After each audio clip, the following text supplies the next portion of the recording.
The views and opinions expressed in this program are not necessarily those of Union Broadcasting, Inc., ESPN 1510, or its employees. The host is solely responsible for the on-air content. Welcome back to another episode of KC Cares, Kansas City's nonprofit voice, telling the stories of Kansas City nonprofits and the people behind them. We are proudly underwritten by the Ewan Marion Kaufman Foundation. I am Bobby Keys, and it's a beautiful Saturday here in Kansas City, the epicenter of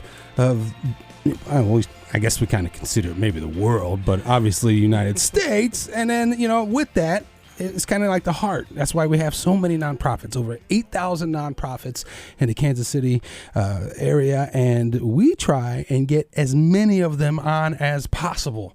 So, but obviously every episode we touch on, see what's happening in the nonprofit world and see what some of the missions and the passions and even the problems, what's going on in the nonprofit world that, we can find some solutions for. But today we got another awesome lineup. Ruth hooked it up. She is in Spain. There's so much nonprofit work going on over there. I think. I mean, obviously she calls it vacation, but I'm sure she's over there helping. But today we're talking about the Goodwill. This is something that a lot of people have heard about. They know that name that has been branded and in our minds. I go there every week, pretty much. So but today we've got the Goodwill of Western Missouri and Eastern Kansas, and it's Jeanine. Is it Conrady? Conrady, and then we've got Laura Ritterbush. That's correct. Yes. All right, I got it. One at two. All right. So welcome. Thank you. Yeah. So tell us a little bit about what's going on. What's the Goodwill. I know that people, some people don't even know what the Goodwill does. Absolutely. That's one of our kind of best kept secrets, which shouldn't be a secret for us. And so we love to come on shows like this and make sure people understand who we are as an organization. So we are actually a nonprofit 501c3, and a lot of people don't even realize that as our retail operations. So our retail operation supports our mission services, where we work with individuals, and our mission is to empower people to discover their potential and adapt for the future through the power of work.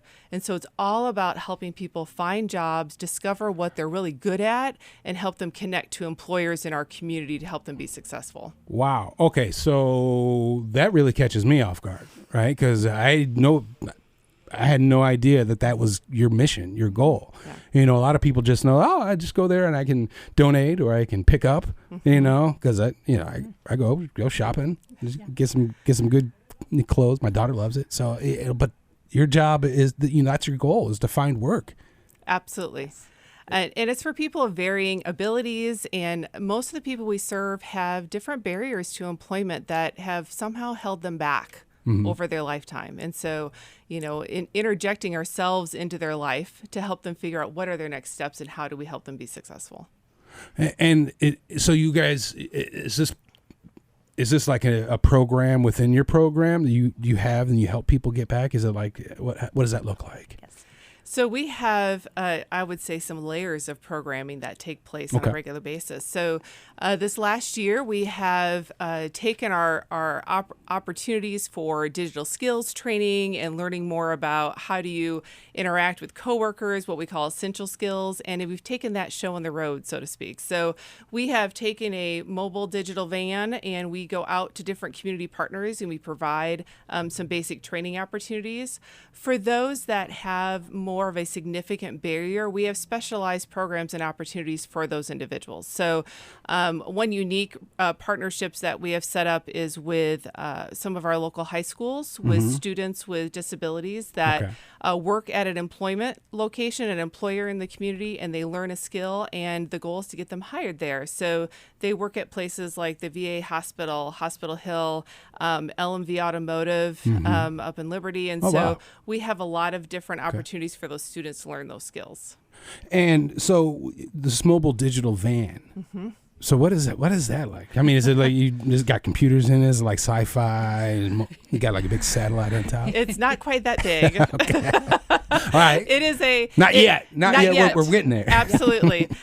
We actually have an opportunity to eventually get a vehicle like that, but right now it is literally, we have laptops in a 12 to 15 passenger van and a TV screen that we can project with them. So if someone doesn't have a computer lab, we can take our computer lab with us. That's cool. Or some events that we're doing upcoming in the next couple of weeks are job fairs. So we may come there and have laptops available in a hotspot so people can apply for jobs at any employer, but they may not have internet access at home or understand how to fill out the application. So we're there to assist them with that. That's awesome. So how many people do you have go out with you on these vans? And Depends on the event. So we could have one person who's just training it, or we could have 2 or 3 people just to support, depending on how many people are going to be there.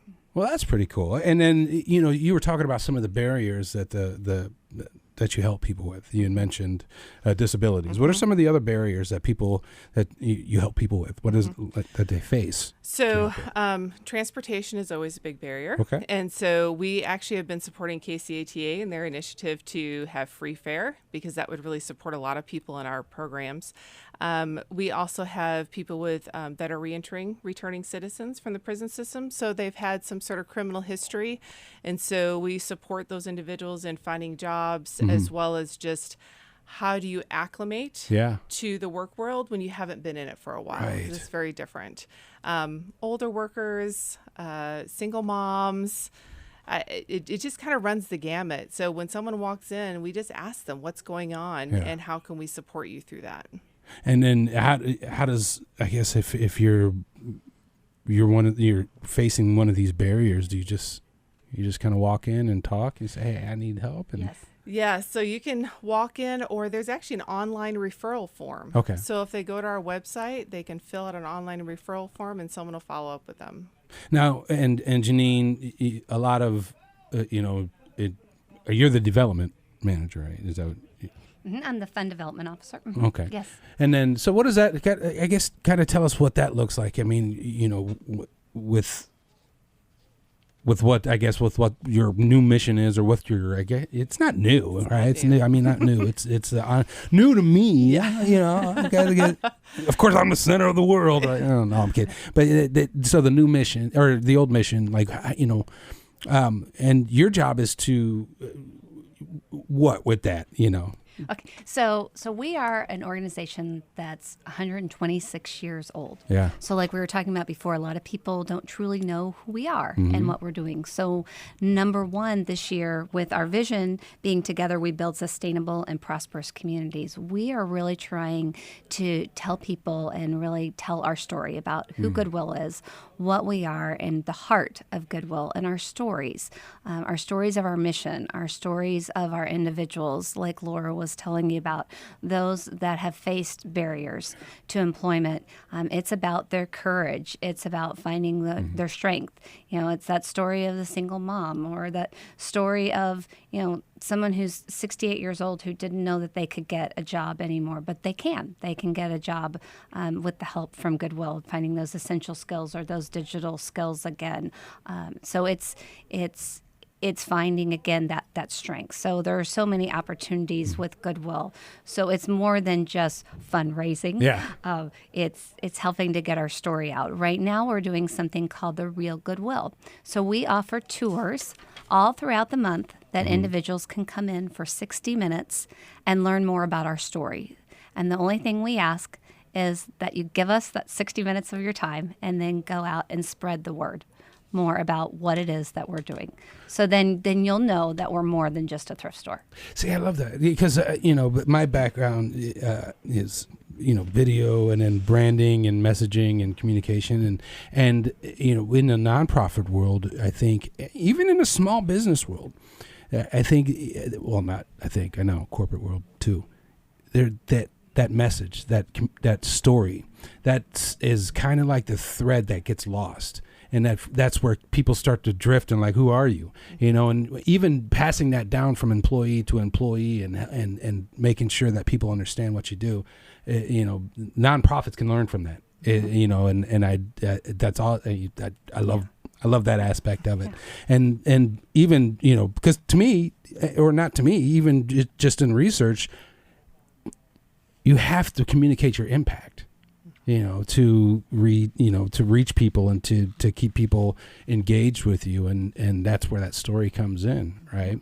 So how many people, that's a lot of, you said you guys have been around for 125 years, is that?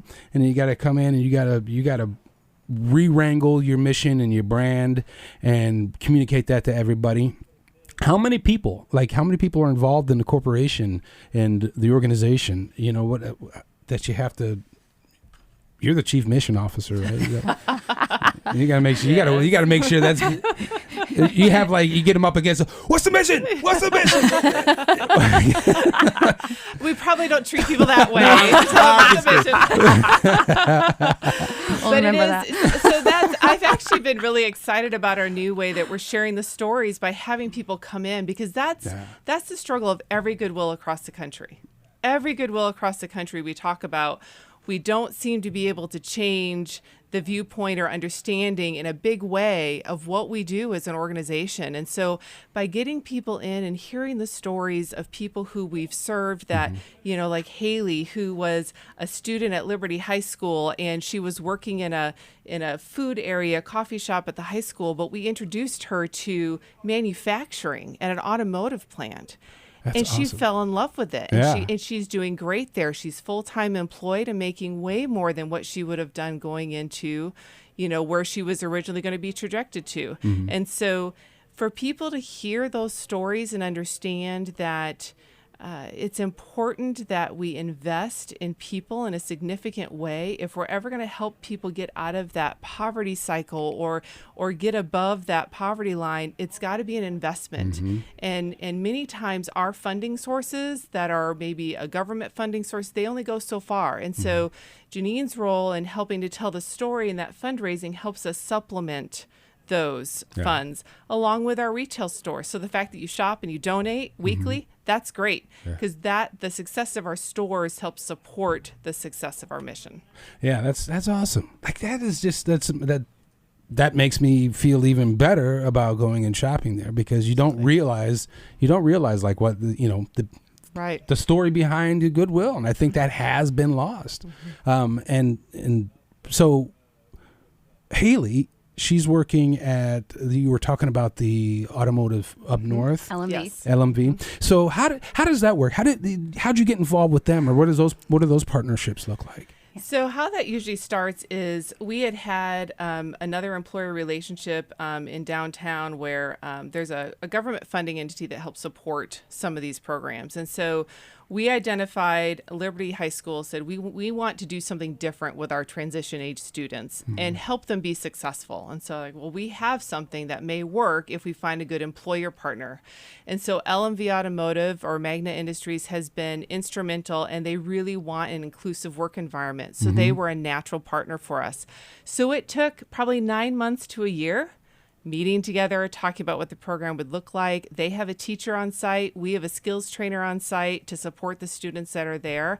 And so it's a lot of collaboration and partnership. And so leading up to that takes a lot of time and effort and energy, but it's so worth it to see the successes on the other end. That's pretty cool. And so do you work with different industries? Do you have different, because I love the skill set, it's been pounded in a lot of people's heads, and, gotta go to college, you gotta, and then, which I follow down, and I still preach, but I also preach skills, go to college for business and then be a carpenter, or, and learn. So, but, and I like the inclusivity. Are you finding that more and more, within the partnerships that they want?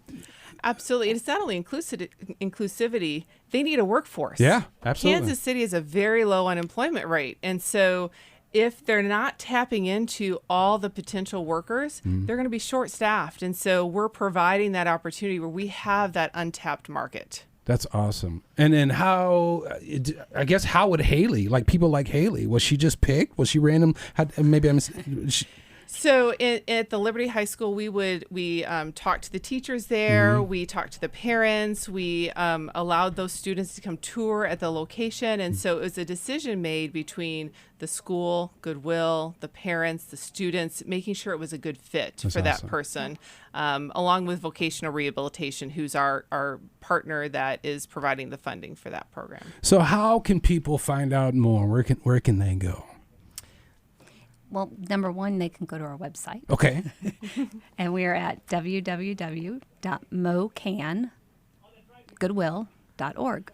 mocangoodwill.org. Yes. All right. So that's MOKAN. Okay. So for sure can go there to find out. They can call the office, and our number is 816-842-7425. And that's how they can get involved and find out more. And there's all of us at the office can help any individual on whatever they're interested in, if that's an individual wanting a job or if that's a company wanting to partner or an individual wanting to volunteer. Because you have a lot, right? So you got the career exploration, the resume building, interview skills, real world experience, job coaching, and continued support. Yes. Right? Not that I'm reading off of the website or anything. Not at all. No, we do. And for volunteers right now, one of our biggest need would be for our retail champions. So for individuals to go into our stores. So actually see firsthand what it is that the funding goes back for our programs. So we really believe in the power of work is what Goodwill is all about. So we're committed to that mission. And 88 cents of every dollar goes directly back to our programs, like the programs that Laura has been telling us about. So being able to go into a store, if that's an individual or if that's a group of individuals coming in and helping the stores out, you can pick from any of our 15 stores and work directly with the manager. So we're really flexible on the time and the days. Well, awesome. That is so cool to find out all the cool stuff that you guys have been doing and to be re-enlightened about, what your guys' brand and mission is. And everybody go out.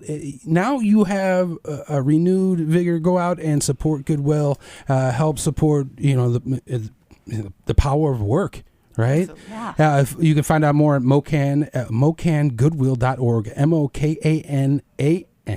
MOKAN Goodwill.org, and stop by the store. Go buy some stuff. Once again, thank you very much, Jeanine, and thank you, Laura. We look forward to having you guys back on. All right.